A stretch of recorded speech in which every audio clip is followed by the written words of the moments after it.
Starting से पहले हम कुरान शरीफ पढ़ लेते हैं। अल्लाहुम्मा सल्ली अला मुहम्मद सल्ली अला सल्ली अला इब्राहीम व अला आलि इब्राहीम इन्नका हमीदुम मजीद। अल्लाहुम्मा बारिक अला मुहम्मद व अला आलि मुहम्मद कमा बारकता अला इब्राहीम व अला आलि इब्राहीम इन्नका हमीदुम मजीद। आज जो हम लोगों के टॉपिक्स जिनमें हम लोगों ने बात करना है वो है रमज़ान। रमज़ान, बाज़ लोग उसको रमज़ान कहते हैं और बाज़ कहते हैं रमज़ान। ये फ़र्क है असल में क्या है। वाल जो होता है बाज़ उसको प्रोनाउंस करते हैं ज़ा से, तो उसमें रमज़ान आ जाता है। अभी इमाम साहब पढ़ते हैं, बाज़ पढ़ते हैं वलद्दॉल्लीन, कोई पढ़ता वलद्दॉल्लीन।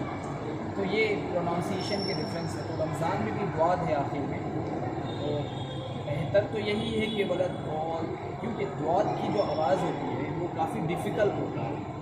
हम लोग के अरबिक में जो अल्फ़ाबेट्स है 29 अल्फ़ाबेट्स हैं और उसके जो निकलने के तरीके उसको मखरिज क्या कहते हैं, मखारिज प्लूरल, जहाँ से वॉइस निकलेगा उसके अलग अलग अलीफ की आवाज़ कहाँ से निकलेगा, बा की आवाज़ कहाँ से निकलेगा। तो ऐसे तकरीबन 19 प्लेस है, 19 जगह से 29 आवाज़ को 19 जगहों से 29 आवाज़ को निकालने के अलग अलग जगह।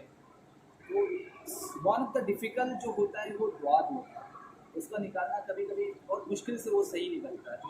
कीरत वगैरह करते हैं, कारी जो रहते हैं उन लोगों के सही निकलते हैं, तो इसलिए बात आपने छोड़ ही देता है। उससे अच्छा बेहतर है बोला ज़ॉलीन ही पढ़े, यानी ज़ॉली पढ़े, तो ये बेहतर नहीं है। उसकी कोशिश करनी चाहिए, सीखनी चाहिए। तो रमज़ान, जो लफ्ज़ रमज़ान है ये एक अरबिक लफ्ज़ है। क्या लफ्ज़ है? अरबिक लफ्ज़।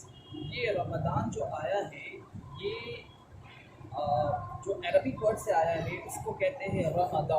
क्या कहते हैं? रमदा। रमज़ान, रमज़ान आया है रमदा से। रमदा के मानी होते हैं यानी सूरज की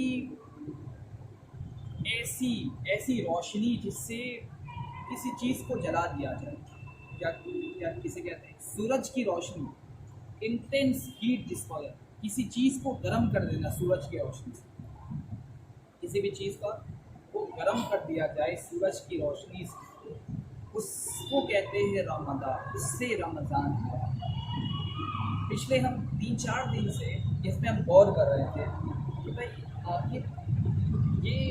ये क्यों कहा गया, रमज़ान ही क्यों कहा गया और इसके मानी इसका ताल्लुक हम लोग के फास्टिंग से क्यों, हम लोग जो रोज़ा रखते हैं उससे इसका क्या मुराद दिया जाए। वो सोचने के बाद एक बात दिल में जो अल्लाह ताला ने डाला है वो आपसे शेयर करना कि हम लोगों के जो महीने हैं टोटल 12 महीने, अरबिक में भी 12 है और इंग्लिश के हिसाब से भी आओगे तो 12 है। अरबिक हिसाब से आओगे तो रमज़ान जो है वो हम लोगों के 9 महीने को कहते हैं, 9th मंथ ऑफ द हिजरा। पहला शुरुआत मुहर्रम से होता है, उसके बाद सफ़र है और भी है, तो ये 9 month, 9th month according to Islamic calendar ये होगा। और हम लोग जो फॉलो करते हैं वो लूनर कैलेंडर होता है, सोलर कैलेंडर नहीं होता। मून के हिसाब से हम लोग फॉलो करते हैं, चाँद के हिसाब से, किसके हिसाब से फॉलो करते हैं? चाँद। सोलर डेज हम लोग फॉलो नहीं करते, इसलिए हमारा जो डेज होता है साल में वो 356 डेज होता है। और सन के हिसाब से जो फॉलो करते हैं इंग्लिश कैलेंडर वो 365 का होता है, प्लस 1 डेज एक्स्ट्रा होता है। ठीक है, तो ये जो लफ्ज़ है रमज़ान यानी किसी भी चीज़ को जला देना सूरज की रोशनी से। अब इससे आइडेंटिफाई करो कि इस दुनिया में सबसे, अगर 2 चीज़ है, एक लैंड है और एक वाटर है। क्या? ज़मीन है और पानी है। तो प्रोपोर्शन वाइज आप अगर देखोगे तो ज़मीन की पानी क्या है, ज़्यादा है लैंड से, ज़मीन की पानी ज़्यादा है लैंड से। और जब दुनिया शुरुआत हुआ था तो उस वक्त तुम्हारा कोई कंस्ट्रक्शन नहीं था, एक बैरन लैंड था, यानी बिल्कुल खुली हुई जगह थी, यानी वैकेंट जिसको कहा जाता, कोई अंडर कंस्ट्रक्शन, ना बिल्डिंग थे ना कुछ भी था।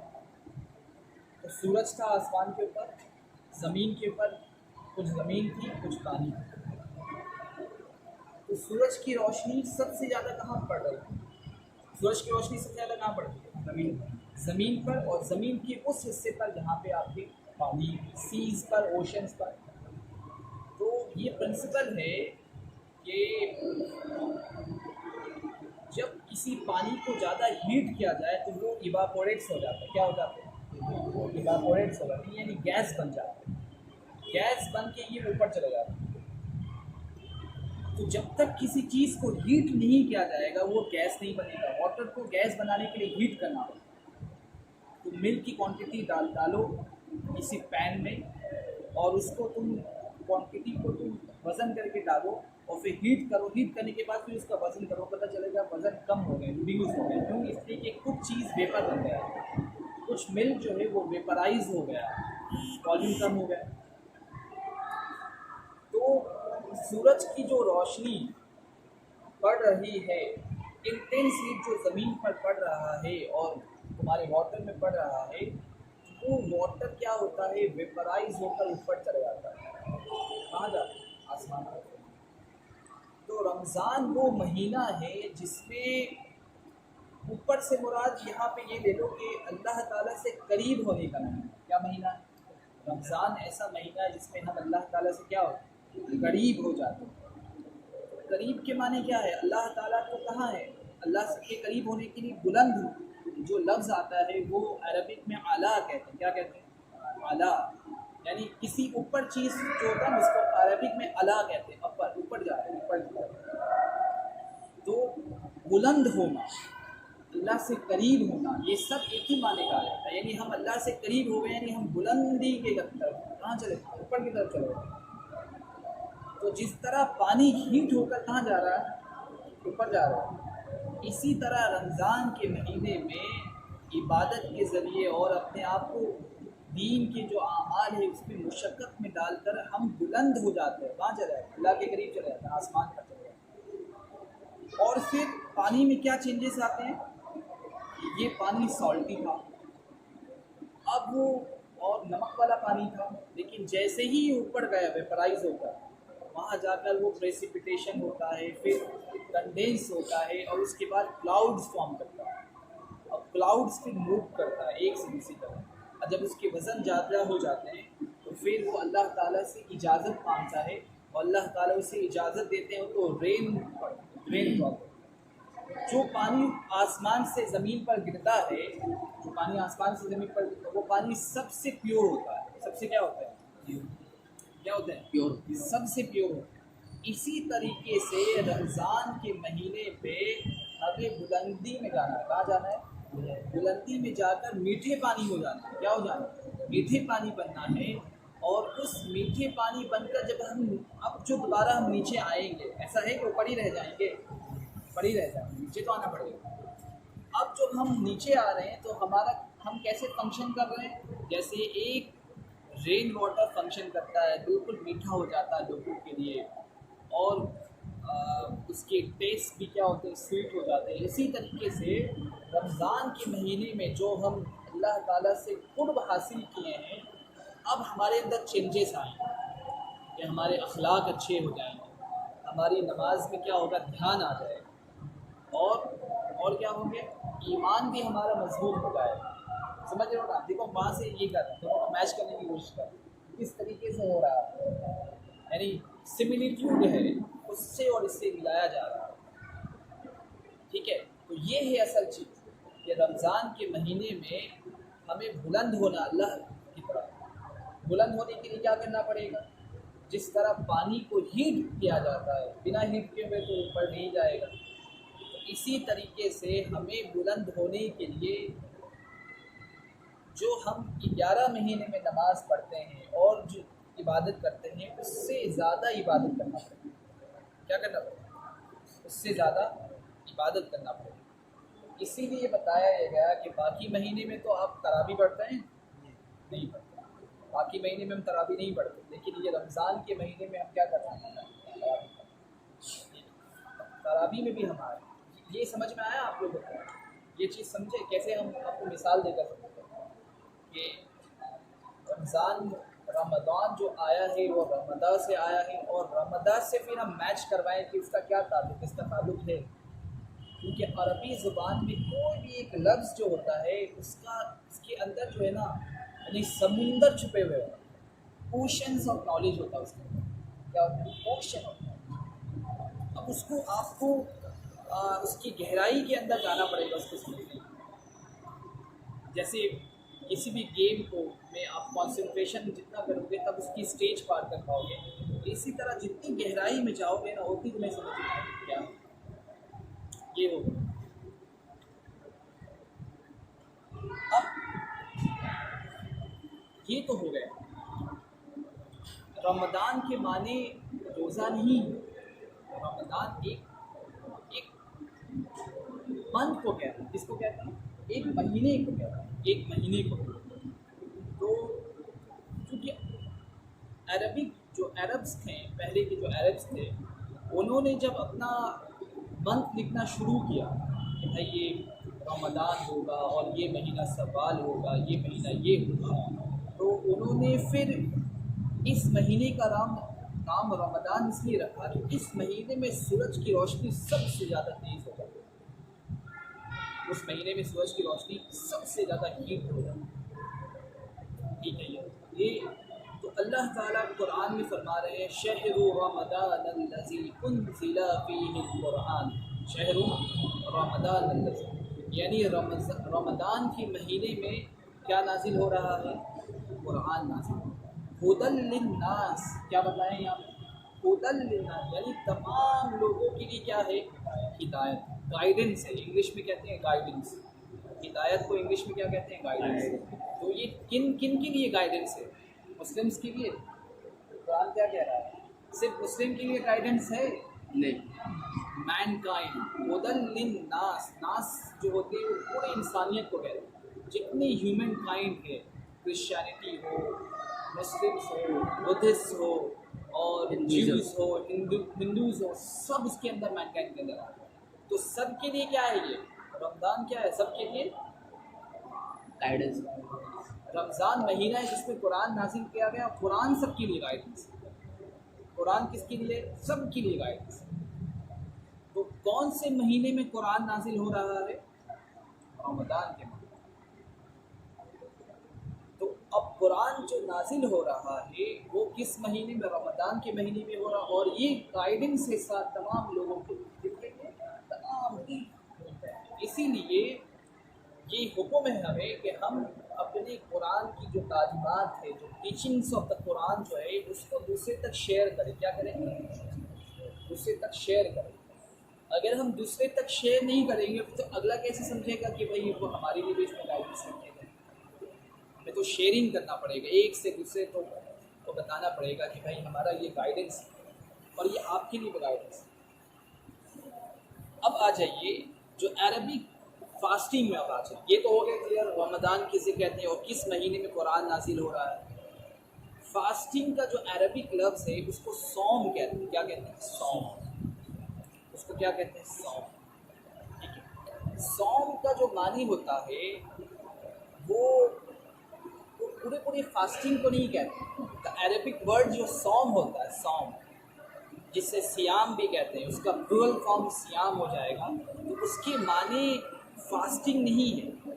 सौम के माना होता है कि अपने आप को किसी चीज़ से एब्सटेन करना, बचाना, अपने आप को किसी चीज़, अपने आप को पाबंदी में डाल देना कि भाई हम आज नहीं खाएंगे, हम आज नहीं खाएंगे, आज हम किसी से बात नहीं करेंगे, ये भी सौम है। ये भी क्या है? सौम है। कैसे? इसके पीछे एक आपको वाक़या बताएंगे तो समझ में आएगा। हज़रत मरियम अलैहिस्सलाम, हज़रत मरियम अलैहिस्सलाम जो हज़रत ईसा अलैहिस्सलाम की अम्मी जान, हज़रत ईसा अलैहिस्सलाम की अम्मी जान है, तो हमें तो ये मालूम है कि ईसा अलैहिस्सलाम जो है वो बिना बाप के पैदा हुए, जिसको कहते हैं मिराक्युलसली बर्थ हुआ, कोई बाप के बगैर उनकी पैदा हो गए। तो जब मोजेज़ा हो गया, मिरेकल से, ये वन ऑफ द मिरेकल है ये बाप के बिना वो पैदा हो गए। तो तो जब जिब्रील अलैहिस्सलाम उनके पास गए, इनके पास हज़रत मरियम अलैहिस्सलाम के पास गए और उनको कह रहे हैं कि आपको खुशखबरी दी जा रही है कि अल्लाह ताला आपसे एक औलाद को जनेंगे, आप एक औलाद को बर्थ देंगे और वो अल्लाह ताला के बड़ा मुकर्रब हो गए, यानी बहुत करीब हो जाएंगे। तो ये कहने लगी ये कैसे हो सकता है, ये कैसे मुमकिन है? मेरी तो शादी भी नहीं हुई। दो सूरत है, एक तो मेरी शादी नहीं हुई और दूसरी सूरत है कि मैं वैसी औरत भी नहीं हूँ कि शादी के बगैर ही बच्चे हो जाए, पॉसिबल नहीं। तो जिब्रील अलैहिस्सलाम क्या कह रहे हैं कि अल्लाह ताला का यही परमिशन है, यही इरादा है और अल्लाह ताला किसी भी चीज़ को चाहेंगे वो कर देते हैं। इज़ा क़दा अम्रन फ़इन्नमा यक़ूलु लहू कुन फ़यकुन, कि अल्लाह ताला किसी भी चीज़ का जब इरादा करते हैं, इज़ा क़दा अम्रन, अम्र कहते हैं हुक्म को, इरादे को, और अल्लाह ताला जब किसी भी चीज़ को करने का इरादा करते हैं तो उसको कहते हैं कुन, हो जा। वो क्या होता है? फ़यकुन, वो हो जाता है। वो क्या कहते हैं? कुन, हो जा, और वो फ़ौरन हो जाता है। तो ये तो अल्लाह ताला के लिए कोई मुश्किल नहीं है, मुश्किल हमारे लिए, क्योंकि हम सोच रहे कैसे होगा भाई, तो शादी नहीं हुई कि कैसे हो जाएगा। तो वो क्या कह रहे हैं कि अल्लाह ताला के लिए बहुत आसान है, जो चाहेंगे वो कर देंगे। ठीक है, अब ये तो वो कह दी। तो जिब्रील अलैहिस्सलाम ने, हदीस में आता है कि उनके आस्तीन में फूका, उनके आस्तीन में ऐसे पकड़ा, बॉडी में हाथ नहीं थी, ऐसे आस्तीन को पकड़ कर फूके, और जो फूक मारी है ना उससे क्या हो गया? हमल हो गया, जिसको कहते हैं मदर्स के वूम। किसी भी जो औरत माँ बनती है उसका सबसे पहले क्या होता है? वूम आता है, पेट, उसके बच्चे, एक विजिबल अपीयरेंस आता है कि हाँ भाई इनके पेट में बच्चा है। तो वो वूम एक लिमिट होता है कि भाई 1 महीना 9 महीने तक होता है। तो उन्होंने जो फूक मारा है वो फ़ौरन क्या हो गया? अब वो डर गए, ये क्या हो? अब लोग क्या कहेंगे मुझे, मेरे लोग क्या कहेंगे? वो तो मुझे इल्ज़ाम देंगे, वो तो ये समझेंगे नहीं, क्योंकि वो तो नेगेटिव थिंकर है, वो तो ये सारे मामले को समझेंगे। अब क्या होगा? तो ये डर गए। ये कह रही अब हम क्या करें? तो जिब्रील अलैहिस्सलाम अब इनको कह रहे हैं इन्नी नज़रतु लिर्रहमानी सौमन फलन उकल्लिमल यौमा इंसिया। यहाँ पे इन्नी नज़रतु लिर्रहमानी सौमन, आप लोगों से कहिए कि मेरा रोज़ा है। क्या है? यहाँ पे रोज़ा का लफ्ज़ सौम, सौम आया, जो हमने आपको बताया, सौम जो अरबिक वर्ड है, मेरा रोज़ा।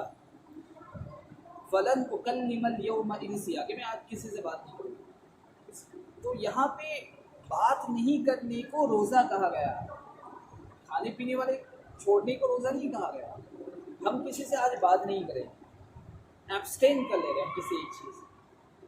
तो ये जो सौम का मानी होता है, ये समझाने के लिए वाक़या बोल रहे थे कि किसी भी चीज़ से अपने आप को एब्सटेन कर लेना कुछ देर के लिए, भाई हम ये काम नहीं करेंगे, तो ये भी हमारा क्या होगा? अरबिक के हिसाब से सौम हो। ये सब रोज़े में क्या होता है कि हम खाने पीने से, रोज़े को भी सौम इसलिए कहा जाता है कि हम इस जो दौरान होता है कि सुबह हम सहरी खाकर और मगरिब के अज़ान तक जो इंतज़ार करते हैं, इसमें हम अपने आप को परहेज़ करते हैं। किनसे परहेज़ करते हैं? खाने पीने से। खाने पीने से, खाने पीने से, झूठ बोलने खाने से, गिबत करने से। वही बता रहे हैं, खाने पीने से परहेज़ करने नहीं, खाने पीने से परहेज़ करने को कहा जाता है फाका। क्या कहा जाता है? फाका। फाका, ये फाका। अब कोई नहीं खा रहा है, किसी के घर में खाना ही पीना नहीं है, तो वो तो नहीं खाएगा। अब वो कहे कि हम तो रोज़ा रखे हैं, पिछले 12 साल से रोज़ा रखे हैं। क्या बात कह रहे हैं? कहाँ, तो पिछले 12 साल से कुछ नहीं खा रहे, तो क्या उसको आप रोज़ा कहोगे? सिर्फ खाने पीने से बचे रहना और अपने आप को बचाना ये रोज़ा नहीं कह रहा, बल्कि जैसे इसने बताया और भी है कि हम बुरी बातों से भी अपने आप को बचाएं, एब्सटेन करें, गीबत करने से भी अपने आप को एब्सटेन करें, किसी की शिकायत करने से भी अपने आप को एब्सटेन करें, किसी से लड़ाई करने से भी अपने आप को एब्सटेन करें, और किसी को पलट कर जवाब देने से भी अपने आप को बचाएं, ऊंची आवाज़ में बात करने से भी अपने आप को बचाएं, आँख का गलत इस्तेमाल करने से भी अपने आप को बचाएं, हाथ का गलत इस्तेमाल करने से भी अपने आप को बचाएं। पैर का गलत इस जगह पे जाए उससे भी अपने आप को बचाए। यानी हर एक चीज़ को से हम एब्सटेन करें, खाने पीने से भी। ये सब कंबाइंड होने के बाद वो चीज़ बनता है रोज़ा। वो चीज़ क्या बनता है? सबसे बचने के बाद उस चीज़ को रोज़ा कहा जाता है। और जिसने ऐसा रोज़ा रखा कि वो तमाम चीज़ों से अपने आप को बचा लिया, तो उसको क्या मिलेगा? अल्लाह ताला फरमाते हैं कि उसको क्या मिलेगा कि बाकी सारे जितने नेक आमाल हम कर रहे हैं, उन तमाम नेक आमाल का बदला अल्लाह ताला फरिश्तों से दिलवाते हैं। किससे दिलवाते हैं? फरिश्तों से। जितने भी नमाज़ पढ़ रहे हैं और हम तिलावत कर रहे हैं, लोगों के साथ अच्छाई की बिहेवियर, गुड बिहेविंग कर रहे हैं हम, और बड़ों की इज़्ज़त कर रहे हैं, छोटों पर शफ़क़त कर रहे हैं, जितने भी हम नेक काम कर रहे हैं, इन नेक काम का जो रिवॉर्ड मिलेगा, वो रिवॉर्ड कौन देता है? अल्लाह ताला ही देते हैं, लेकिन फ़रिश्तों के ज़रिए भी दिलवाते हैं। फ़रिश्तों को हुक्म होता है कि जाओ इनके रिवॉर्ड इनको दे दो, इनके रिवॉर्ड इनको खुद से नहीं, इनसे दे दो। लेकिन जो इस तरह रोज़ा रखता है, जैसे आप अभी बताया गया कि अपने आप को तमाम चीज़ों से एब्सटेन कर लिया है, बचा लिया है, प्रिवेंट करने के साथ रोज़ा रख रहा है, तो अल्लाह ताला फरमाते हैं अना उज्ज़ा बिही। क्या फरमाते हैं? अना उज्ज़ा बिही। दो चीज़ें हैं।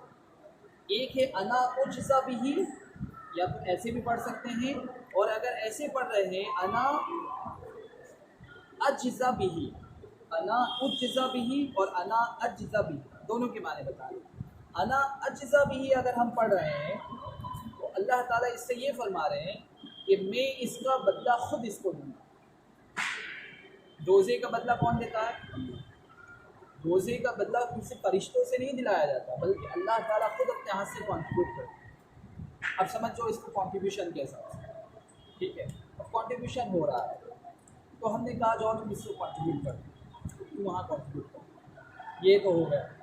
और अपने हाथ से कॉन्ट्रीब्यूट करना, किसी बड़े आदमी का अपने हाथ से कॉन्ट्रीब्यूट करना कितनी बड़ी बात होती है। कोई कहेगा भाई हमें दिस इज़ माई सर्टिफिकेट, ये मेरी सर्टिफिकेट है, and this certificate is given to me by the principal of the college और by the principal of the school. कितना खुशी की बात है। और कोई कहेगा this is my certificate which is given to me by my class teacher, इसको मेरे क्लास टीचर ने दिया है। तो क्लास टीचर का देना कुछ और एक्सप्रेशन है, प्रिंसिपल का देना कुछ और एक्सप्रेशन है। अच्छा, और ऊपर चले जाओ, अगर तुम बहुत फेमस हो गए, चीफ मिनिस्टर ने तुमको दे दिया certificate, that will be a more proud moment for you.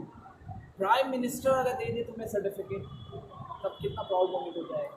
इसी तरीके से अल्लाह ताला जिसका बदला खुद दे दें, इससे बड़ा कोई और इनाम है?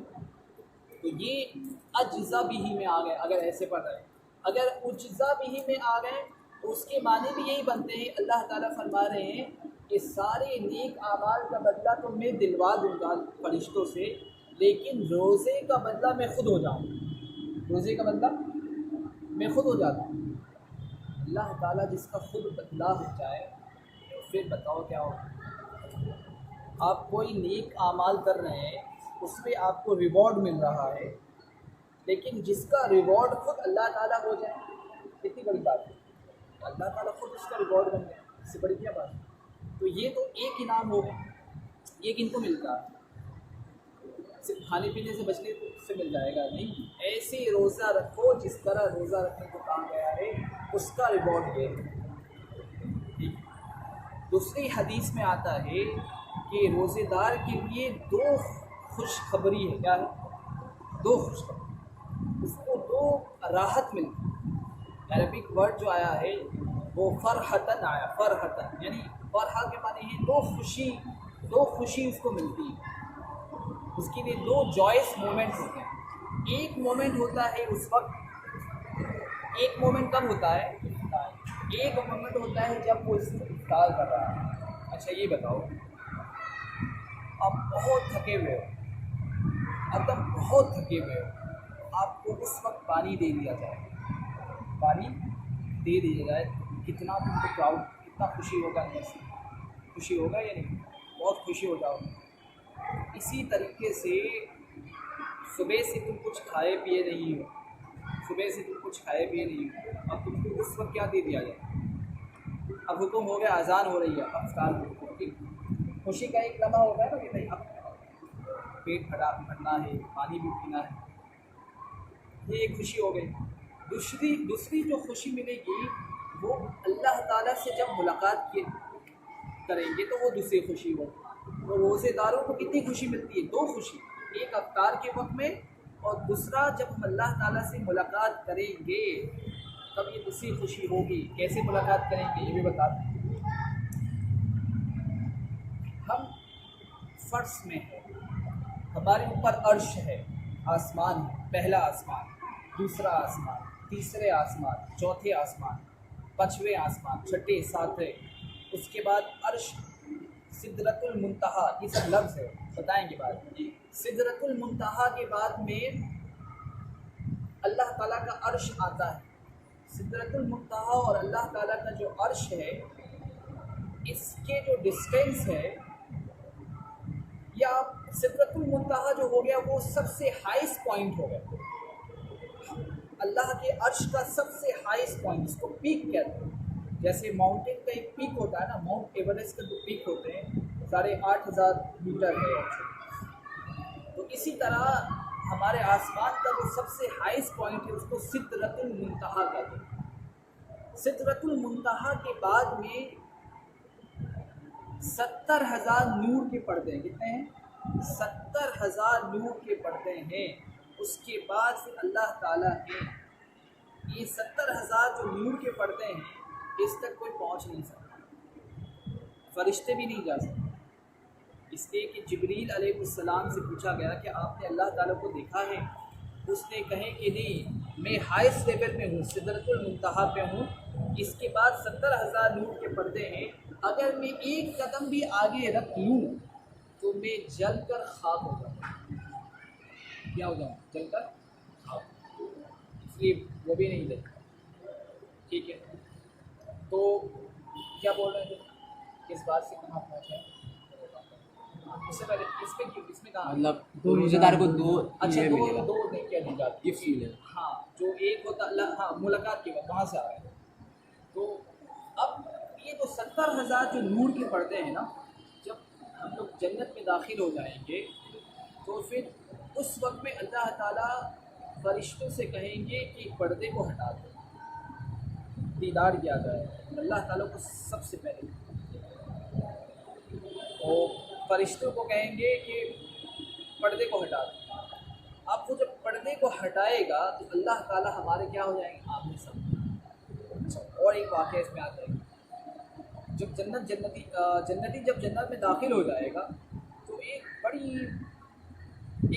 एक रोशनी आएगी। क्या आएगी? एक बड़ी रोशनी आएगी। तो समझेगा कि अल्लाह ताला फ़ौरन सजदा कर देगा। क्या करेगा? फ़ौरन सजदा करेगा। फरिश्ते कहेंगे भाई सजदे क्यों कर रहे हो? कहा रोशनी आ रही है ना, तो वो रोशनी तो तुम्हारे महल की रोशनी है, तुम्हारे महल की रोशनी, इसलिए अल्लाह ताला। अच्छा, तो अब बताओ अल्लाह ताला का दीदार करेंगे तो कैसा होगा? जन्नत में अलग अलग कैटेगरीज है। कुछ जो हाईएस्ट लेवल के जन्नती होंगे वो 2 टाइम अल्लाह ताला का दीदार करेंगे, एक सुबह में दीदार करेंगे, शाम में भी दीदार करेंगे। और जो थोड़े पीछे के जन्नती होंगे वो सिर्फ एक बार अल्लाह ताला का दीदार करेंगे। तो अल्लाह ताला अपना जब दीदार करेंगे तो ये सबसे ज़्यादा खुशी का दिन होगा, सबसे ज़्यादा खुशी। इससे बड़ी खुशी का दिन और कभी नहीं हो सकता। सबसे बड़ी खुशी कब होगी? जब हम अल्लाह ताला को देखेंगे। अल्लाह ताला को जब हम देखेंगे, ये तो हो। इससे मैं ये बताना चाह रहा हूँ। तो और एक हम एग्जाम्पल दे रहे हैं जो प्रैक्टिकल मेरे साथ गुजरा है, जिसको मैंने देखा है कि पानी का जो नीड होता है तुम यहाँ कलकत्ते में रहकर कभी नहीं समझ सकते। पंखे में बैठकर और एसी में रहकर हर जगह पानी मौजूद है, आप कभी नहीं समझ सकते जब तक तुम्हारा प्रैक्टिकल वैसा तुम कंडीशन में नहीं पहुँचो और तुम्हारे साथ वो हालात ना हो, तुम नहीं समझ। मेरे साथ हुआ है, मैं बता रहा हूँ।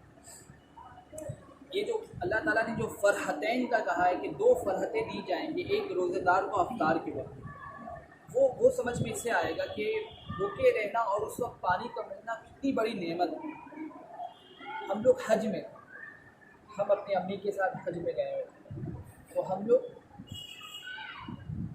एक जगह है जिसको कहते हैं मुज़दलिफ़ा, वहाँ रात को ठहरा जाता है, हुक्म है वहाँ ठहरने। और वहाँ से सुबह उस जगह को छोड़कर अब हमें जिस जगह जाना है उसको जमरात कहते हैं। क्या कहते हैं? जमरात। जमरात वो जगह है जहाँ शैतान है जिसको पत्थर से मारा जाता है। तो वो कोई ह्यूमन फॉर्म वाला शैतान नहीं है, बल्कि उसकी एक निशान बना दी गई है, पत्थर है वो, उसको कंकरी मारा जाता है। तो मुज़दलिफ़ा से जमरात को पत्थर मारने के लिए आपको जाना है, और हर कोई जाएगा। जितने वहाँ पे हाजी मौजूद हैं, 20-30 लाख जो भी मौजूद हैं, सब के सब वहाँ जाएंगे। हम लोगों के लिए जो इंतज़ाम था कि हम लोग 2 ऑप्शन थे। एक तो वाया मेट्रो है, मेट्रो के थ्रू चला जाए, और दूसरा ऑप्शन है कि ज़मीन वाले पैदल रास्ते वहाँ से आप चले। 2 ऑप्शन। तो हम क्योंकि अपनी अम्मी के साथ, मुझे किसी ने यहाँ पर इस मस्जिद में मशवरा दिया था कि बापू तुम अकेले रहोगे, अकेले नहीं रहोगे, तुम्हारे साथ तुम्हारी अम्मी रहेंगी। तुम ऐसे करना कि तुम सबसे पहले जब तुम मुज़दलिफ़ा से सुबह आओगे, तुम फ़ौरन शैतान को कंकरी मारने मत जाओ, क्योंकि वहाँ रश होता है, और रश में अक्सर लोग सुनते स्टैम्पीड होगा कि लोग एक दूसरे के ऊपर चल के चले गए, क्योंकि सब कोशिश करता हम मारे पर। तो ये हो सकता है। इसलिए उन्होंने फरमाया कि तुम सबसे पहले क्या करना कि तुम जब मुज़दलिफ़ा से, मुज़दलिफ़ा सुनो यार, ये मुज़दलिफ़ा है, ये मिना है, और ये जमरात है। ये मिना का जो जगह है, यहाँ पे हम लोगों का पोजीशन है, जहाँ पे हम लोग अपना अपना खेमा है, हम लोगों हाउस बनाए गए हैं कि हम लोग वहाँ आके अपना आराम करें, सबका एक है। और ये जमरात है।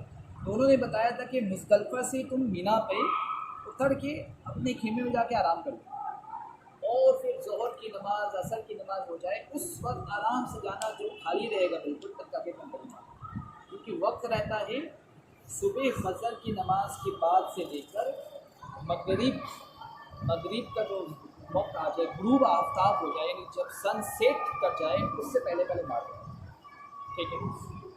तो हम ये चीज़ को फॉलो किए थे कि हम मुज़दलिफ़ा से हम लोग ट्रेन में, मेट्रो में जा रहे हैं, तो हमने कहा कि भाई रश बहुत होगा, हम भी साथ में, तो हम मीना पे उतर जाएंगे। उतरने के बाद मेरा खेमा यहाँ है, मान लो 3 रास्ते के बाद हम अपने खेमा को आइडेंटिफाई कर लेंगे कि हमें यहाँ जाना है, वहाँ चले जाएंगे। बस हज कर रहे थे, हम उतर गए, और मेरे साथ में 2-3 और ग्रुप के लोग वो भी उतर। हम लोग जब उतर गए हैं, उतरने के बाद जब हम देख रहे हैं कि जो लोग नीचे पैदल आ रहे हैं, समुंदर लोग हैं, सी यानी देखो क्या था, ओशंस ऑफ क्राउड है लोगों, इतना लोग की तादाद हम देख कर हैरान, ये पार कैसे करेंगे, क्योंकि ये मेट्रो स्टेशन है, और ऊपर में नीचे आए हमको 2-3 रोड पार करके मेरा खेमा आएगा, और पार कैसे करेंगे, और समुंदर की तरह लोग आ जा रहे हैं, जाओ, और सूरज की रोशनी तुम्हारे सर को पागल कर, इतना तेज लोग, और रात में हम लोग सब जगह हुए, थोड़ा एक्सपीरियंस हुआ है बता रहे, वैसे तो लोग इमेजिन करें वो कंडीशन पे जाओ। अब हैरान हो गए, क्या हाल होगा, रात में कोई सोया भी नहीं, सब थके हुए, आँख सबका ये हो रहा है। हम हिम्मत करके पार होने की कोशिश कर रहे हैं, थोड़ा सा जगह जगह बना के करीब थे कि वहाँ पहुँचेंगे, जो रास्ते 2 रास्ते क्रॉस करेंगे, तीसरे रास्ते पहुँचेंगे, वहाँ पर जाकर ही देख रहे हैं कि पुलिस ने उस रास्ते को बंद कर दिया। क्या कर दिया? और वो रास्ते एंट्री अलाउ थी। अब वो कह रहा है कि ये रास्ते हाज़ल तरीक ये रास्ते पे चल रही है रास्ते, यानी एक ही रास्ते में जिसमें तकरीबन 15 लाख आदमी चल रहे हैं, उसी रास्ते में आप चल के जाओ, और खोने का कोई हिसाब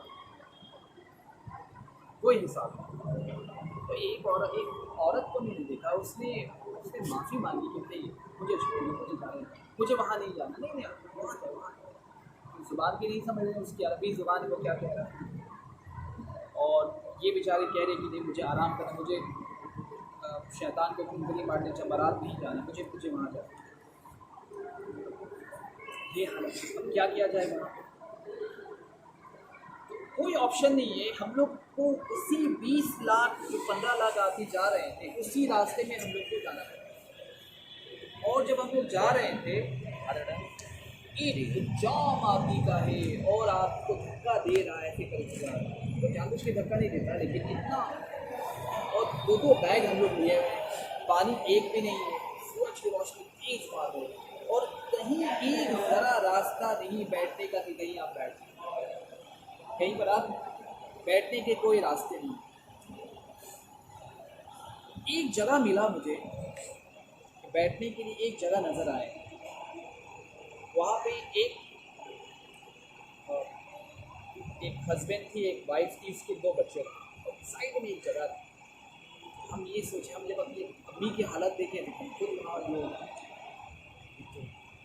रात में जगी हुई है, और तो हमने कहा कि भाई यहाँ पे बैठा देते हैं, थोड़ा इंतज़ार कर लें, हम लोग को तो भी जमरात को जाना ही नहीं।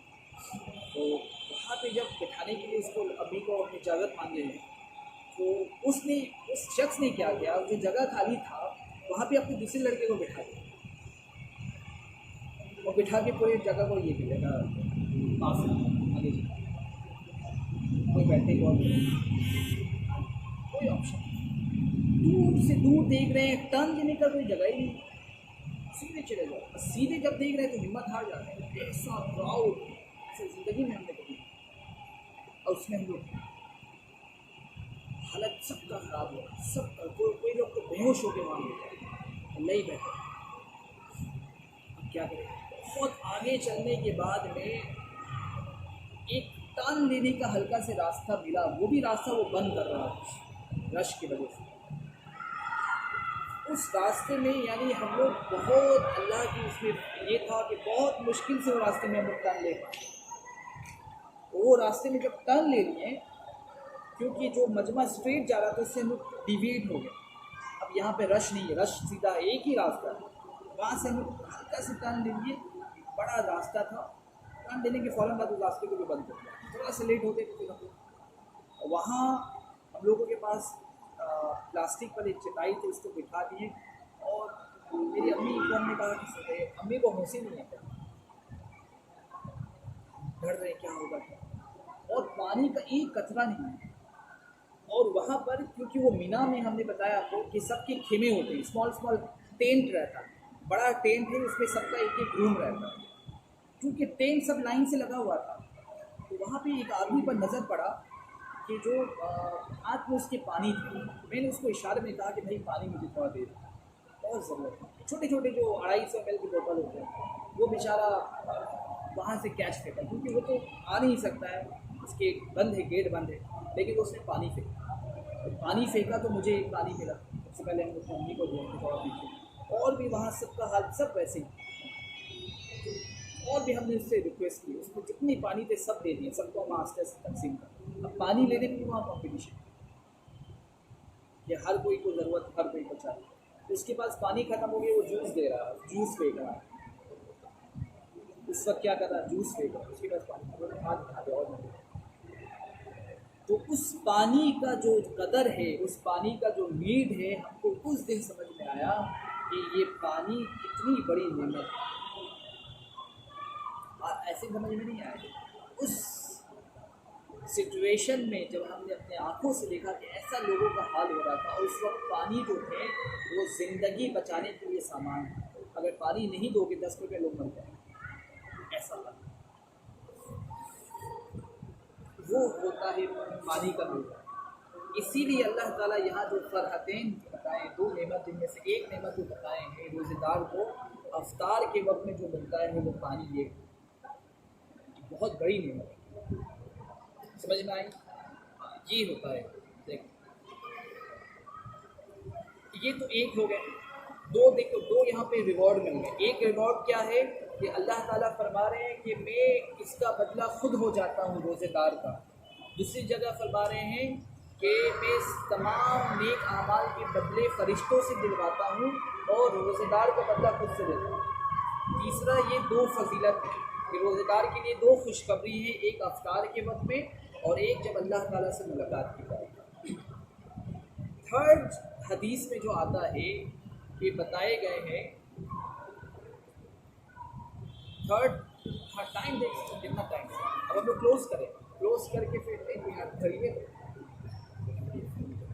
अब एक हदीस में आता है कि हम लोग जो आमाल करते हैं ना, आमाल, वो आमाल 7 टाइप्स ऑफ आमाल होते हैं।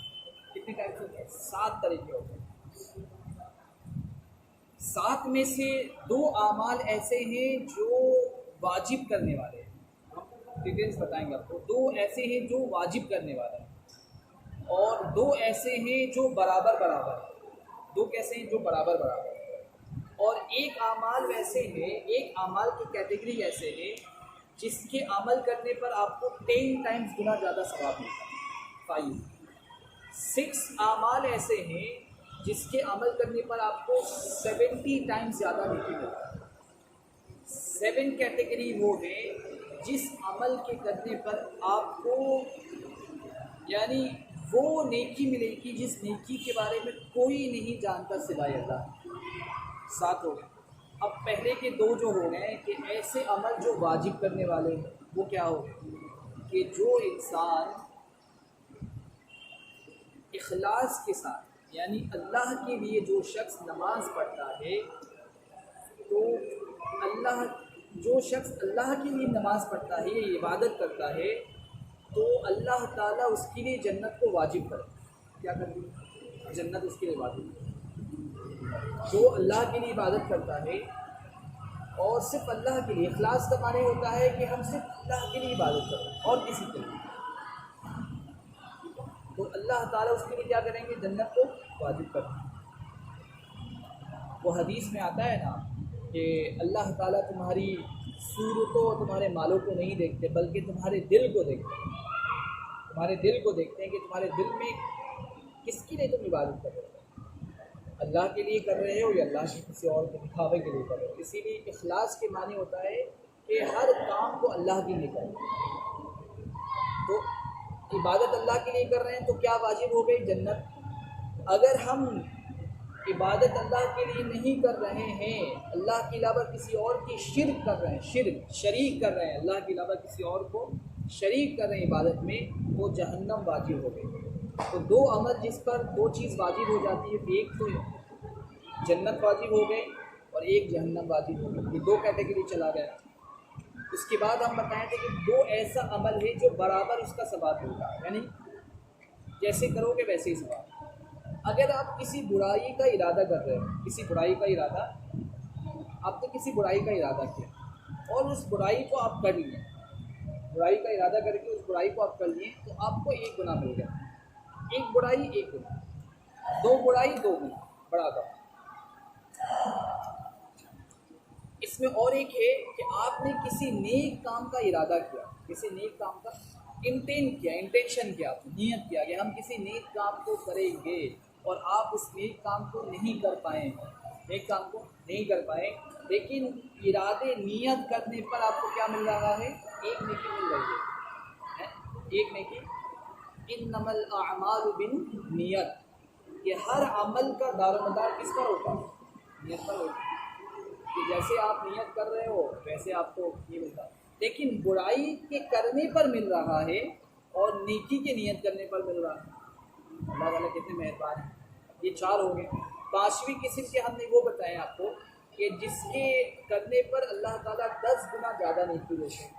यानी आप जब इबादत कर रहे हो, यानी ख़ास करके यहाँ नमाज के कहा गया कि कोई भी आप नेक काम कर रहे हो, जैसे नमाज है, किसी की मदद करना है, किसी को पानी पिला देना है, तो उसके बदले आपको 10 गुना ज़्यादा सवाब मिल रहा है। तो क्या मिल रहा है? 10 गुना ज़्यादा सवाब मिल रहा है। वो हदीस में है ना, मन जआ बिल हसनती फलहु अशरु अमसालिहा, मन जआ बिल हसनती फलहु अशरु अमसालिहा, कि अगर आप किसी एक नेकी का इरादा कर रहे हैं और उसको कर लिए तो आपको कितना सवाब मिल रहा है? 10। और नेकी का इरादा की और नहीं किए तो एक पहले बता चुका है, और अगर नेकी का इरादा करने पर वो कर लिए तो फलाहु अशरु अशर कहते हैं 10 को, फलाहु अशरु अमसाल, तो 10 मिलेंगे। अब 6 कैटेगरी के वो अमाल है जिसके करने पर आपको 70 गुना सवाब मिलता है। वो क्या है कि अल्लाह ताला के रास्ते में अपने माल को खर्च करा। मस्जिद बन रही है, आपने कुछ माल दे दिया, कोई आदमी आपके पास आया, भाई हमारी ज़रूरत है, आपने कुछ पैसे उसको दे दिए, तो इस पर कितने मिल रहे हैं आपको? 70 से 700 नहीं, 700 गुना मिल रहे हैं। कितने मिल रहे हैं? 700, 700। कितने रिवॉर्ड मिल रहे हैं? 700 रिवॉर्ड मिल रहे हैं। तो ये 6 कैटेगरी हो गए। 7वीं कैटेगरी के वो है जिनके करने पर आपको इतना रिवॉर्ड मिलेगा जो अल्लाह ताला के सिवा कोई नहीं जानता। अजर अजीम, यानी ऐसी रिवॉर्ड मिलेगी जिसके बारे में आप कोई नहीं जानता। वो क्या है कि जो शख्स अल्लाह के लिए रोज़ा रखता हो, जो शख्स अल्लाह ताला के लिए रोज़ा रखेगा, अल्लाह ताला उसे इतनी नेकी देंगे, इतनी रिवॉर्ड देंगे जिसको अल्लाह ताला के सिवा कोई नहीं जानता। यानी इसको कहते हैं इमेजरेबल, अनकाउंटेबल, जिसको आप काउंट नहीं कर सकते हो, गिन नहीं सकते हो, इनफिनाइट हो गया, इनफिनाइट। तो इसका कोई हल ये नहीं। इनके लिए ही ये रोज़ेदार के लिए है कि जो रोज़ा अल्लाह के लिए रखता है इसको इतने मिले। ठीक है, समझ में आ गई? तो ये रोज़ा रखने का ये फजीलत है कि हम लोगों को रोज़ा रखने में क्या करना है, अपने आप को बचाव करना। ठीक है ना? इंशाल्लाह हम लोगों का वक्त भी काफ़ी हो रहा है अब, क्योंकि हम लोग जैसे अपने आप को कहा था कि भाई हमारे जब लेक्चर इंशाल्लाह जब मुकम्मल हो जाएंगे तो उसमें कुछ क्वेश्चन एंड आंसर सेशन रहेंगे। आप जो टॉपिक है उसमें से कुछ भी पूछ सकते हैं या अदर्स कोई क्वेश्चन इससे भी पूछ सकते हैं। क्वेश्चन एंड आंसर हम लोग इंशाल्लाह सबको मौका देंगे। आपको दिन में कोई भी बात है, कुछ भी पूछना हो जो आपको याद आ गया है उसको आप पूछ सकते हैं, उसको भी हम लोग ये कर लेंगे इंशाल्लाह। पूछो कोई भी, स्टार्टिंग फ्रॉम यू, कोई भी सवाल इंशाल्लाह, एक सवाल और फिर इंशाल्लाह सबको मौका दिया जाएगा। कोई बात नहीं, इसको फिर तो क्या क्या चीज़ों से मकरूह हो जाता है, भूल जाता है। भाई ने सवाल किया है कि रोज़ा किन चीज़ों से मकरूह हो जाता है, किन चीज़ों से। एक हो गया मकरूह हो जाना, एक होता है टूट जाना। देखो, अगर आपने खा पी लिया तो रोज़ा तो आपको टूट गया। अब जहाँ बात मकरूह होने के आ गए हैं कि अगर आपने रोज़े रखने में जिन चीज़ों से पाबंदी बताई गई है उन पाबंदी को आप अगर तोड़ दे रहे हैं तो फिर रोज़ा आपको, जैसे रोज़ा रखकर आप किसी की गीबत ना करें, किसी की गीबत ना करें, रोज़ा रखकर आप किसी बुरे अल्फाज को ना बोलें, किसी बुरी चीज़ पे आपकी निगाह ना पड़ जाए, किसी बुरे अल्फाज को आप मुँह से ना निकाल दें, किसी से लड़ाई झगड़ा ना कर लें। अगर आपने इन चीज़ों को कर लिया तो रोज़ा इससे आपका मकरूह हो जाता है, लेकिन खाने पीने से रोज़ा टूट जाता है। दो अलग अलग चीज़ें। अगर आपने खा लिया, अगर भूल से खा लिए तो उससे रोज़ा नहीं टूटता। आपको मालूम नहीं है, आप रोज़े में हैं, लेकिन आप जहन से आपको निकल गया, आप एक गिलास पानी पी लिए, थोड़ी सी पानी पी लिए, थोड़ी सी हल्का से पानी पी लिए, आपको याद आ गया मेरा तो रोज़ा है, आपने गिलास रख दिया, जितना अंदर गया था वो माफ़, अब बाकी आपको छोड़ दिया, बाकी रोज़ा आपका चल रहा है वैसे। ठीक, अगर आपने जानबूझकर खा पी लिया तो आपका रोज़ा टूट गया। हम जा रहे थे मंदिर, जा रहे थे और चलते थे नमस्कार इस वजह से एक ड्रॉप ब्लड मतलब बात कर रहा था, वही थोड़ी तो खत्म। हाँ वही बताया। ये तो एक चीज़ हो गया। मकरूह भी हम बता दिए, किसी के गिबत कर देना, किसी से झगड़ लेना, इससे मकरूह हो जाता है। अब इसमें दो और चीज़ें हैं, एक खून वाला और एक है वोमिटिंग वाला, ये भी जानना चाहिए। जहाँ तक वोमिटिंग का बात है तो उसके बारे में ये आता है कि अगर आपका भर मुँह वोमिटिंग हो गया, भर मुँह, अब हल्का से अगर आपका वोमिटिंग हो गया इससे रोज़ा नहीं टूटता, लेकिन आपका पूरा अंदर का मटेरियल ही निकल जा रहा है। खाने के साथ में वोमिटिंग हो गया, खाने का जो भी चीज़ आपने सहरी के वक्त खाया था वो भी उसमें दाखिल हो गया, बाहर आ गया, तो आपका रोज़ा टूट जाएगा। ये तो वोमिटिंग का हो गया। खून के बारे में अगर आपको हल्का से कहीं पे कट गया या कहीं से लग गया, खून का 1-2 ड्रॉप निकल रहा है, तो उससे रोज़ा नहीं टूटता। लेकिन आपको अगर ब्लीडिंग हो रहा है, अगर आपका खून निकल रहा है, रुकने का नाम नहीं है, उस हालत में तो आपको रोज़ा तोड़ देना है, उस कंडीशन में। लेकिन 1-2 ड्रॉप्स का निकल जा रहा है, उससे रोज़ा टूटता है। ठीक है ना? चलिए अब आप पूछिए। कोई भी तो पूछ लो, इस टॉपिक से मेरे सब सवाल है, लेकिन हुसैन किस रूप में, कोई भी ऐसा नहीं है कि इसी टॉपिक से सवाल, कोई सवाल। चलिए आप। मेरा सवाल था कि जैसे कि इस्लाम में क्या बताया गया कि इंसान का मतलब कोई भी चीज़ है तो उससे मतलब फ़ायदा है, जैसा कि हम इस्तिंजा करने के तरीक़े से भी फ़ायदा है, तो मतलब रोज़ा रखने से भी हम लोग का बॉडी के लिए कुछ फ़ायदा है, वो फ़ायदा क्या है थोड़ा बताइए। गुड क्वेश्चन, बहुत अच्छे इन्होंने सवाल किया कि हर एक चीज़ का एक बेनिफिट होता है। तो हम ये कर रहे हैं, इसमें हमको क्या बेनिफिट मिल रहा है। रोज़ा रखने के बहुत सारे बेनिफिट हैं जो अभी मेडिकल साइंस हम लोगों को बता रहा है कि रोज़ा रखने से, हालांकि हदीस में ये चीज़ पहले ही बता दिया है। अल्लाह के नबी पाक सल्लल्लाहु अलैहि वसल्लम ने फरमाया कि रोज़ा रखा करो क्योंकि रोज़ा रखने से तुम सेहतमंद हो जाओ। क्या फरमाए? सेहतमंद हो जाओ। तो ये बात अल्लाह के नबी ने 1450 ईयर्स पहले बताई कि रोज़ा रखने से तुम क्या हो जाओगे? सेहतमंद हो जाओगे। आज के डेट में मेडिकल साइंस ये बताता है कि जब हम लोग रोज़ा रखते हैं तो हमारे जो इंटेस्टाइन्स होते हैं, इंटेस्टाइन्स, सबसे ज़्यादा फ़ायदा हमारा इंटेस्टिनल पार्ट्स को होता है, हमारे जो इंटेस्टाइन्स होते हैं, क्योंकि इंटेस्टाइन जो होता है वो डाइजेशन में सबसे ज़्यादा हेल्प करता है। डाइजेशन में सबसे ज़्यादा हेल्प करता है इंटेस्टाइन, क्योंकि वहीं से डाइजेशन होता है। तो इंटेस्टाइन्स जो होते हैं वो हमारे काफ़ी रिफ़्रेश हो जाते हैं। क्या हो जाते हैं? रिफ़्रेश हो जाते हैं। और हम लोग ये जानते हैं कि इंटेस्टाइन्स में हमारे बेनिफिशियल बैक्टीरिया होते हैं। क्या होते हैं? बेनिफिशियल बैक्टीरिया, जो बैक्टीरिया हमारे खाने को यानी डाइजेस्ट करने में हेल्प करता है बॉडी में। तो वो जो बेनिफिशियल बैक्टीरियाज होते हैं, उस बेनिफिशियल बैक्टीरियाज का फिर से क्या होता है? ग्रोथ होता है, यानी वो फिर से रिकवर करते हैं, फ्रेश हो जाते हैं।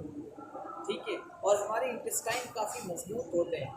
इसी तरह हमारा जो गैस्ट्रिक निज़ाम है, जहाँ पे हमारा पेट का निज़ाम है, वो भी काफ़ी स्ट्रॉन्ग हो जाता है। हमारा इम्यूनिटी काफ़ी स्ट्रॉन्ग हो जाता है। ठीक है, और बहुत सारे और फ़ायदे, ये तो मेन पार्ट्स होते हैं। इंटेस्टाइन में सबसे ज़्यादा हमारा मदद मिलता है रोज़े रखने से। हमारा गैस्ट्रिक पार्ट स्ट्रॉन्ग होता है, इम्यूनिटी हमारा स्ट्रॉन्ग होता है। तो इन तमाम चीज़ों का ताल्लुक़ जो है वो रोज़े से है। और ये चीज़ हमें आज मालूम पड़ रहा है, जो चीज़ हमें अल्लाह के नबी पाक सल्लल्लाहु अलैहि वसल्लम ने 1450 साल पहले बताया, ये चीज़ हमें आज मालूम पड़ रहा है। ठीक है ना? चलिए बोलिए। सवाल है कि अगर जो खून टेस्ट होता है, जैसे कोई कोरोना का ब्लड टेस्ट किए है या फिर कोई जॉन्डिस वगैरह की, तो उससे रोज़ा टूट जाएगा?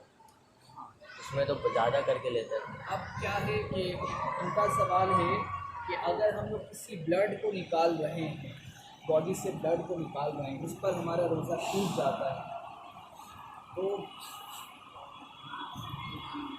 इसमें ये है कि अक्सर उलमा इकराम जो हमारे दीन के बड़े हैं, जिनकी इन मसाइल के ऊपर में जिनकी नज़र है, उनका ये कहना है कि अगर आप ब्लड्स को निकाल रहे हैं, वेंस के, ब्लड कहाँ से निकलता है? वेंस से ही निकलता है। वेंस से जब आप ब्लड्स को निकाल रहे हैं तो उस वक्त भी आपका रोज़ा टूट जाता है। इसीलिए कहा जाता है कि रोज़े के हालत में आप ब्लड टेस्ट ना करें, या तो पहले करवा लीजिए या तो फिर इसमें करवा लीजिए।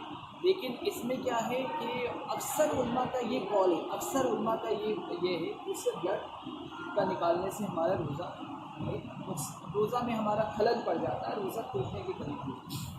कुछ के नज़दीक क्या है, इसमें रियायत दी गई है, यानी रियायत दी गई कि हाँ आप ब्लड टेस्ट भी करवा सकते हैं, इसमें रोज़ा नहीं होता। लेकिन अक्सर जमहूरियत यानी मेजॉरिटी का ये मानना है कि ब्लड का अगर आप टेस्ट करवा रहे हैं तो उससे रोज़ा आपका टूटेगा। ठीक है, समझे? कुछ का व्यू पॉइंट है कि रोज़ा नहीं टूटता, लेकिन मेजॉरिटी का वहाँ पे मानना ये कि टूट जाता है। तो इसमें हमको उनको फॉलो करना है जो मेजॉरिटी में आ जाए। अक्सर का जो मानना टूट जाता है तो उसके हमको इसमें बचना है।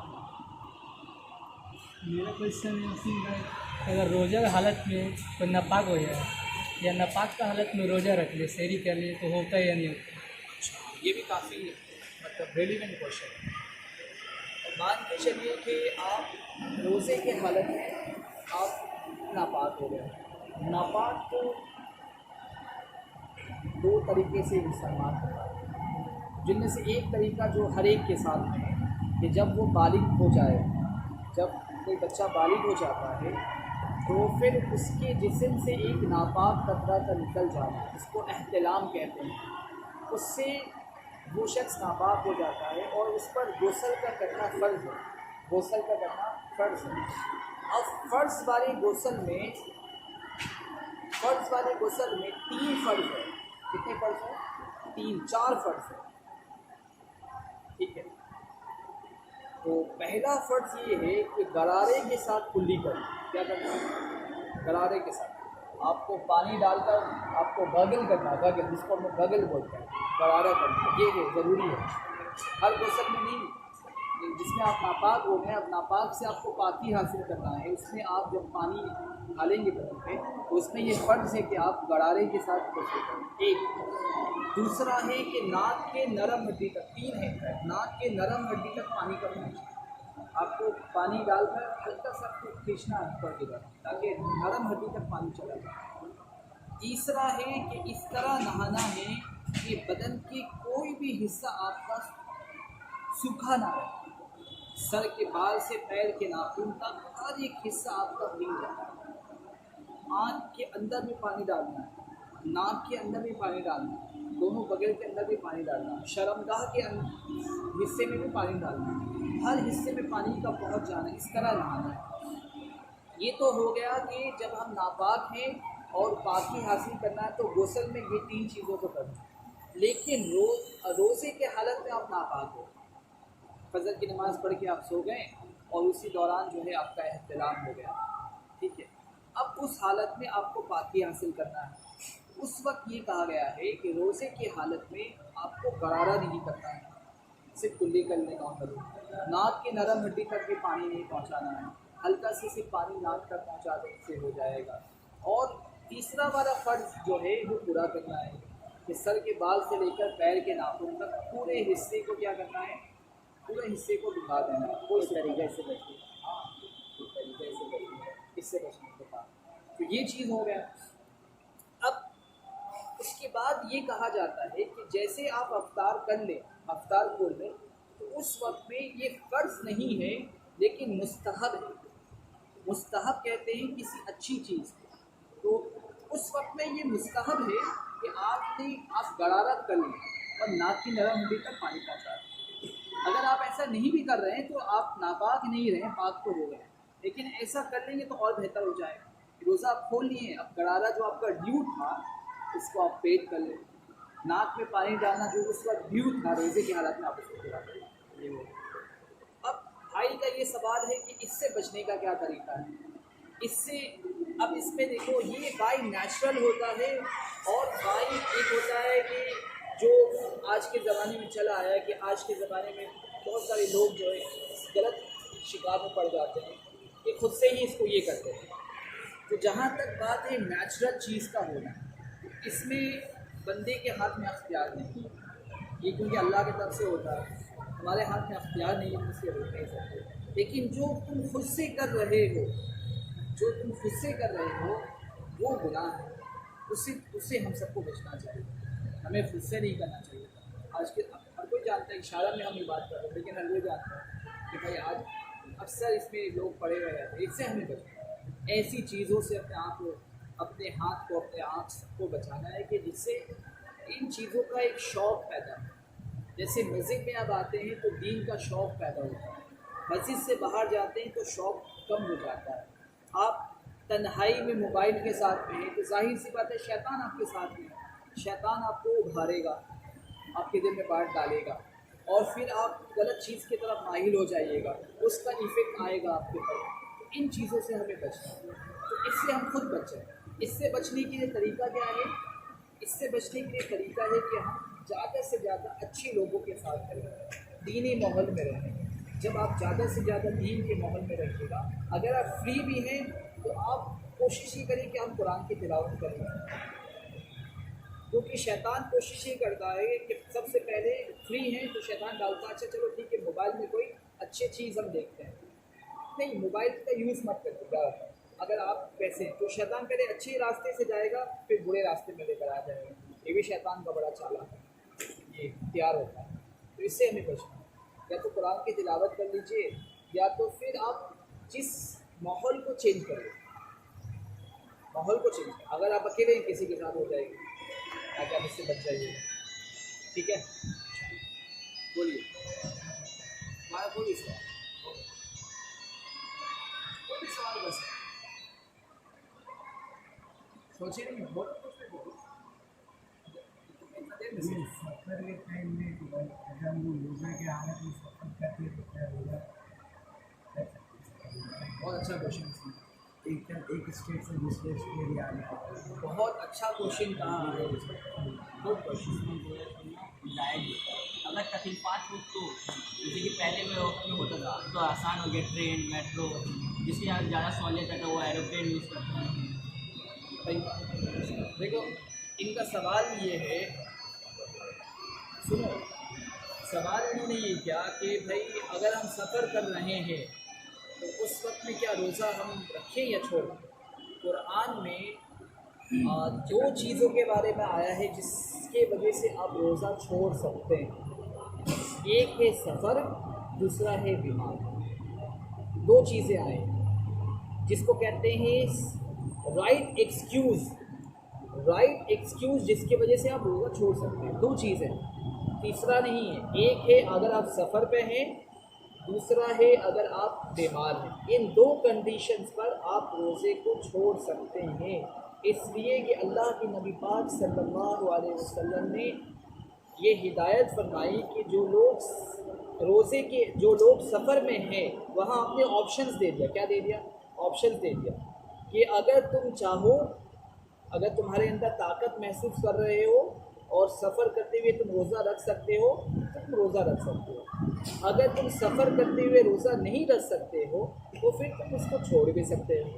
छोड़ने का मतलब छोड़ना नहीं है, उसका कज़ा बाद में करना। लेकिन अभी क्या है, बहुत अच्छा बात इन्होंने ये कहा कि अभी क्या हो गया, फैसिलिटीज़ हम लोग के हो गए। पहले के ज़माने की तरह तो नहीं है कि हम लोग ऊँट में सफ़र कर रहे हैं या घोड़े में सफ़र कर रहे हैं, वो भी सर के अगर ऊपर में तपती जो गर्मी हो तपती तो हाँ। छोड़ सकते हो, अगर छाँव है तो भी नहीं लेकिन छोड़ उनका कंडीशन नहीं है। ठीक है, बता रहे हैं कि अब क्या है कि उस ज़माने के जैसा तो हालात अभी नहीं है, उस ज़माने के जैसा हालात नहीं है। तो उस वक्त क्या होता था, शदीद गर्मी था और ये था। लेकिन अभी क्या हो गया, हम लोगों के पास ट्रेन भी है और सारा चीज़ ये।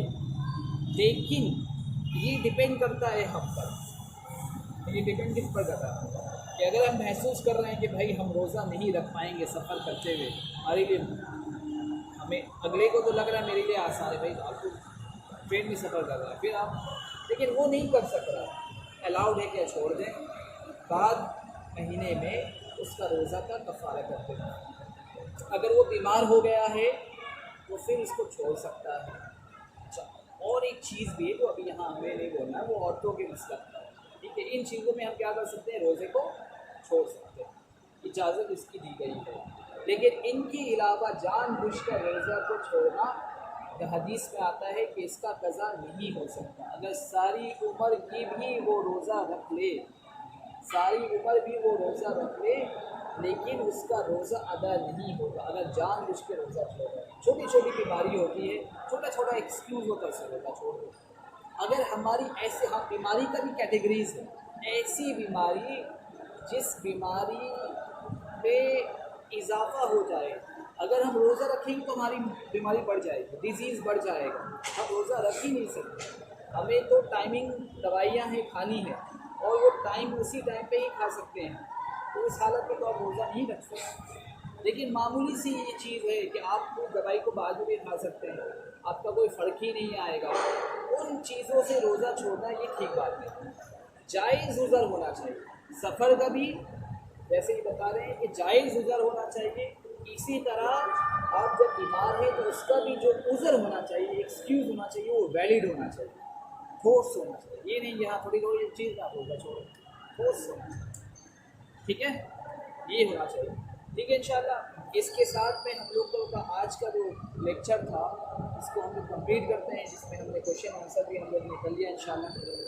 और इससे हम लोग एक मैसेज ये देना चाह रहे हैं कि आज हमारे अंदर इन चीज़ों की ज़रूरत होनी चाहिए कि मस्जिद जो है वो सिर्फ नमाज पढ़ने की जगह नहीं। मस्जिद कहते हैं तमाम आमाल को करने की जगह। आमाल समझ रहे हो? आमाल, वक्त, नेक, हर बहुत सारे नेक काम करने की जो जगह है वो मस्जिद कहते हैं, जिसमें नमाज भी एक काम है, कुरान का पढ़ना भी एक काम है, हलाल और हराम का सीखना भी एक काम है, दीन की बातों का सीखना और सिखाना भी एक काम है। इन तमाम चीज़ों को, अल्लाह का जिक्र करना भी एक काम है। इन तमाम चीज़ों को सीखने की जगह को मस्जिद कहते हैं। तो इसलिए आज के ज़माने में ये हो रहा है कि नमाज़ पढ़ लिए मस्जिद में ताला लग गया, तो मस्जिद में दूसरे काम होते ही नहीं। बहुत ज़्यादा हुआ तो वो कुरान पढ़ लिया, वो भी नमाज से पहले ही, ठीक है, लेकिन इसके अलावा होता नहीं है। इसलिए ये हमें समझना है कि ऐसे लेक्चर और दीन की और भी जो बातें होती हैं ये सब का ताल्लुक़ मस्जिद से है और ये होना चाहिए।